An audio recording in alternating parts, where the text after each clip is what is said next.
মহান আল্লাহ আদেশ করেছেন যে তোমরা আল্লাহ ছাড়া কারো উপাসনা করো না। বাবা মার সাথে ভালো ব্যবহার করবে। তোমার জীবদ্দশায় তাদের একজন বা উভয়ই যদি বার্ধক্যে উপনীত হয়, তবুও তাদের ব্যাপারে আহ করো না।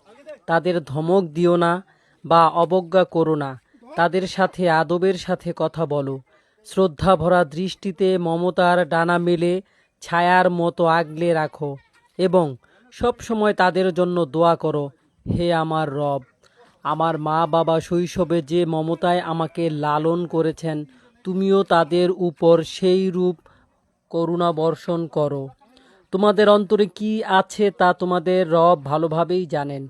যদি তোমরা সৎকর্মশীল হও, নিশ্চয়ই যারা ভুল করার পর সচেতন হয় এবং তওবা করে আল্লাহর কাছে ফিরে আসে, তাদের প্রতি আল্লাহর অতীব ক্ষমাশীল। আত্মীয় স্বজনকে তাদের প্রাপ্য অধিকার দেবে এবং অভাবগ্রস্ত ও মুসাফিরের হকও আদায় করবে। তোমরা সম্পত্তির অপচয় করবে না। নিশ্চয়ই অপচয়কারীরা শয়তানের ভাই, আর শয়তান তার রবের প্রতি চূড়ান্ত অকৃতজ্ঞ। নিজেই প্রতিপালকের অনুগ্রহ সম্পদ অনুসন্ধানরত ও তার কাছে প্রত্যাশী হওয়ার কারণে যদি কোনো সাহায্য প্রত্যাশীকে সাহায্য করতে না পারো, তবে তার সাথে সহানুভূতিপূর্ণ কথা বলো। ব্যয়ের ক্ষেত্রে কৃপণ হয়ো না বা অন্যকে সাহায্য করতে অনিচ্ছুক হয়ো না। আবার ব্যয়ের ক্ষেত্রে মুক্ত হস্ত হয়ে সীমা ছাড়িয়ে যেও না। যদি করো তাহলে তুমি নিন্দিত বা নিঃস্ব হবে। মনে রেখো, তোমার প্রতিপালক যাকে ইচ্ছা পর্যাপ্ত জীবনোপকরণ দেন, যাকে ইচ্ছা সীমিত জীবনোপকরণ দেন। অবশ্যই তিনি বান্দাদের প্রয়োজন সম্পর্কে পূর্ণ সচেতন এবং তাদের সব কিছুই দেখেন। তোমরা দারিদ্র্যের ভয়ে তোমাদের সন্তানদের হত্যা করো না। তোমাদের ও তোমাদের সন্তানদের রিজিকদাতা আমি।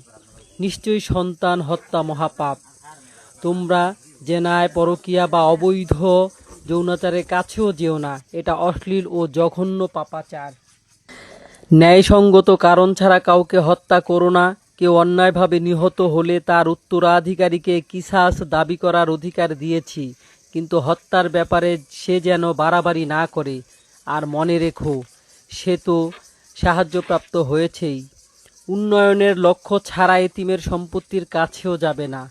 এতিম প্রাপ্তবয়স্ক হওয়ার পর ওয়াদা রক্ষা করবে।